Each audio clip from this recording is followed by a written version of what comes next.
का टॉपिक बहुत ही सुंदर है और हर साल पूछा जाता है मुझसे और हर साल मैं यही जवाब देती हूँ। इसमें से कि एक जवाब इस बार मैंने ऐड और कर दिया है उसमें कि हम शिवजी को सावन के महीने में, क्वेश्चन ये है कि हम शिवजी को सावन के महीने में क्या ऐसा ऑफर कर सकते हैं बेस्ट, जिससे हमें उनका आशीर्वाद भरपूर मिले। सबको शिवजी का आशीर्वाद बहुत ज़्यादा क्वांटिटी में चाहिए। तो पहली बात तो ये कि सिर्फ सावन में ही क्यों? यस, सावन का अपना महत्व है, लेकिन ये चीज़ जो है ये हमारे दिमाग में हर दिन आनी चाहिए कि हम अपने कर्म ने अच्छे रखें, अपनी सोच इतनी अच्छी रखें कि हर दिन अच्छा सोचें। हर दिन हम ये सोचें कि हम अपने देवी देवताओं से कृपा कैसे प्राप्त कर सकते हैं, इससे सही मार्ग पे चल सकते हैं, isn't it? तो अब देखो, पंचामृत सब जानते हैं चढ़ाने के क्या फ़ायदे हैं। दही, दूध, चीनी, घी, गंगाजल, ये सब जो है पंचामृत में हर चीज़, शहद चढ़ाने का अलग अलग मीनिंग है, अलग अलग फ़ायदे हैं जो हमारे सनातन धर्म में दिए गए हैं। तो उस डिटेल में हम नहीं जाएंगे क्योंकि वो यूट्यूब पे बहुत मिल जाएगा, है ना। और सब लोग अब जान भी गए क्योंकि अवेयरनेस काफ़ी हो गई है यूट्यूब के माध्यम से, सोशल मीडिया के माध्यम से। हम बात कर रहे हैं कि जल भी तुमने चढ़ा दिया, तुमने पंचामृत भी चढ़ा दिया, तुमने रुद्र अभिषेक भी करवा दिया, सब करवा दिया, सब सही है, करवाना चाहिए, बिल्कुल कराओ। लेकिन अगर मुझसे ये सवाल पूछा गया कि इसके भी अलावा गुरु दीदी आप बताएं कि क्या हम ऑफ़र कर सकते हैं, तो मेरा जवाब ये होगा, जो मैं इस बार एडिशन कर रही हूँ।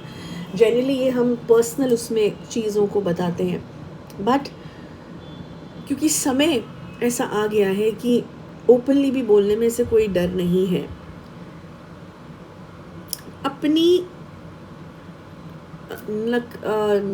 नेगेटिव चीज़ें, अपनी नेगेटिव सोच, अपनी जेलसी, अपना किसी को खुश ना देख पाना, किसी का जीवन में कोई रिश्ता चल रहा है उसे ख़राब कर देना, है ना, तुम्हारा लालच, तुम्हारा किसी का काम अच्छा चल रहा है उसको ना देख पाना, या किसी और के पार्टनर पे बुरी नज़र रखना, ये सारी जो हमारे नेगेटिव ट्रेड्स, हर किसी में कुछ कुछ है। अगर इन चीज़ों को हम शिवजी के सामने अर्पण कर दें कि इस सावन में भोलेनाथ, हम आपके सामने अपनी ये सारी टॉक्सिक चीज़ें, ये सारी नेगेटिव चीज़ें आपको दे देना चाहते हैं, ले लीजिए मुझसे, ये मैं चाहता हूँ या चाहती हूँ, मुझे इससे मुक्त कीजिए, यही मेरी कामना है, यही मेरी इच्छा है, मुझे मदद कीजिए इन सब चीज़ों से हटने के लिए, ये मेरे अंदर से ले लीजिए। सच्चे मन से और सही पश्चाताप करने से, फील करने से कि हाँ, ये गलतियाँ मुझ में हैं और ये मुझे भोलेनाथ को समर्पित कर देनी है। पहले तो ये थॉट आना ही बहुत बड़ी बात है, और अगर वो आ गया है तो तुरंत इस पे कार्य करें, देरी ना करें। तो ये ऑफ़र करें, ये समर्पित करें शिव जी को इस सावन में। और मैं एक और बात बताऊं इसके सपोर्ट में, याद है ना वो कहानी, सच्ची कहानी हमारे वेदों की, हमारे शास्त्रों की, जिसमें जब समुद्र मंथन हुआ था तो उसमें शिवजी ने क्या पिया था? सबसे जहरीला जहर, है ना। और उसको पी के भी वो स्टेबल है आज की डेट में भी, क्योंकि वो महादेव हैं।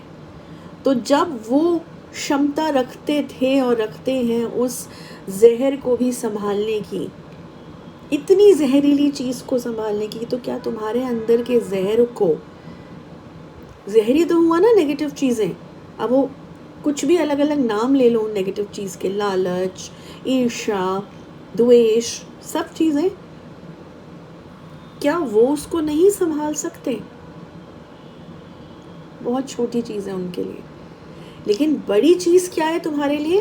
पहले एक्सेप्ट करना उस चीज़ को, पहले समझना, पहचानना कि हमारे अंदर ये कमी है, अपने को बेकार में डिफेंड ना करना, और फिर सच्चे मन और सही नीयत से, क्योंकि देखो भगवान देवी देवता सबसे ज़्यादा कुछ नहीं और देखते, तुम्हारी नीयत देखते हैं, तुम्हारा मन साफ है कि नहीं है, तुम किस इंटेंशन से किस चीज़ को कर रहे हो। तुम चाहे उन्हें सोना, चांदी, जेवरात या डायमंड्स चढ़ा दो, लेकिन तुम्हारा अगर मन साफ नहीं है, उन्हें नहीं चाहिए, उन्हें तुम्हारा भाव चाहिए, उन्हें तुम्हारी करेक्ट नीयत चाहिए, साफ मन चाहिए। तो अगर साफ मन से ये करोगे जो मैंने बताया, तो वो बिल्कुल एक्सेप्ट करेंगे और बिल्कुल मदद करेंगे तुम्हें इन सब नेगेटिव चीज़ों से उभारने की, निकालने की। लेकिन पहले तुम में वो इतनी दृढ़ इच्छा होनी चाहिए कि पहले तो तुम उस चीज़ को ऑफर कर सको और उनसे मांग सको आशीर्वाद में कि मेरी मदद कीजिए, मुझे राह दिखाइए। जब तक फ्रॉम विद इन तुम्हारे अंदर ये चीज़ नहीं आएगी, मेरे या किसी और के बोलने से कुछ नहीं होने वाला। तो अगर अपने अंदर ये थॉट आ गई है इस वीडियो को सुनने के बाद भी, तो समझना बहुत बड़ी बात है।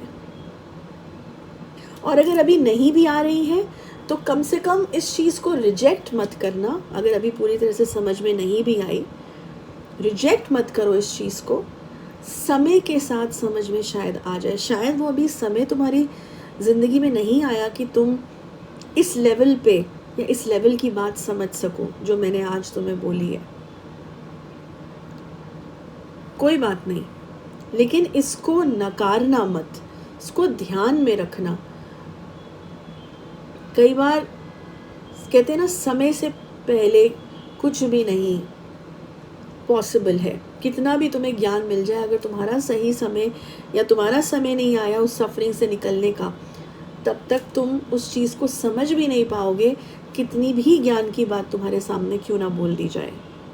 तो ठीक है, कोई बात नहीं, लेकिन इस वीडियो में जो मैंने बोला है, अगर उसको रिस्पेक्टफुली सुन के ये भी सोचोगे ना कि ठीक है, आज मुझे ये बात पूरी तरह से समझ में नहीं आ रही कि ऐसे मैं कैसे ऑफर कर सकता हूँ या कर सकती हूँ, ये शायद कल को आ जाए,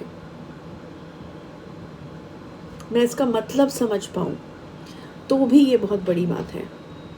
ओके, तो ये चीज़ करें। और दूसरी चीज़, पशुपतिनाथ है हमारे भोलेनाथ, सारे जानवरों को अपने अंडर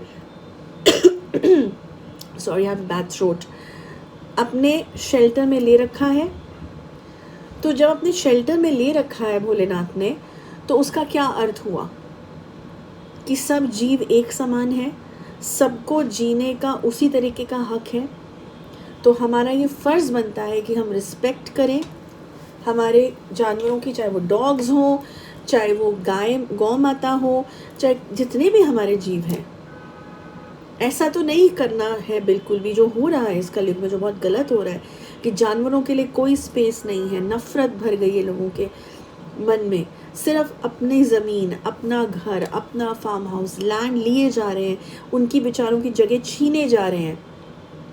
तो तुम चाहे पंचामृत चढ़ा दो, सोना चांदी हीरे चढ़ा दो, अगर तुम जानवरों को, उनके जीवों को तंग करोगे, तो कहाँ से आशीर्वाद पाओगे? उल्टा पाप के भागीदार बन रहे हो।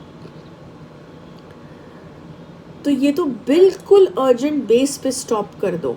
और कुछ करो ना करो, और कुछ समझ पाओ या ना पाओ, इतना कम से कम समझ लो कि वो पशुपतिनाथ है। ये चीज़ बिल्कुल भी एक्सेप्ट नहीं होगी। उनको रौद्र फॉर्म में मत लाओ अपने जीवन में। आज नहीं तो कल, अगर तुम नहीं रुके, अगर कोई भी, अगर ये इंसान कर रहा है, आज अगर उसका फल नहीं मिल रहा अर्जेंटली, तो ऐसा नहीं है, उसका फल नहीं मिलेगा तुम्हें या तुम्हारे बच्चों को या आगे की जनरेशन को, बिल्कुल मिलेगा। तो इसको यही रोक लगाएं। इनफैक्ट अपने बच्चों को जानवरों के साथ कैसे प्यार से रहना है, कैसे साथ में रहना है, ये सिखाएं। ये फ़र्ज़ है सब पेरेंट्स का।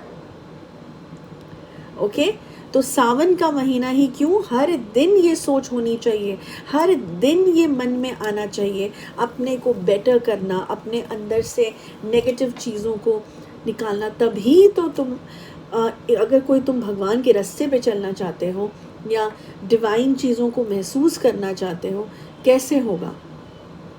पहले अपने अंदर से ये चीज़ों को क्लियर करना ज़रूरी है।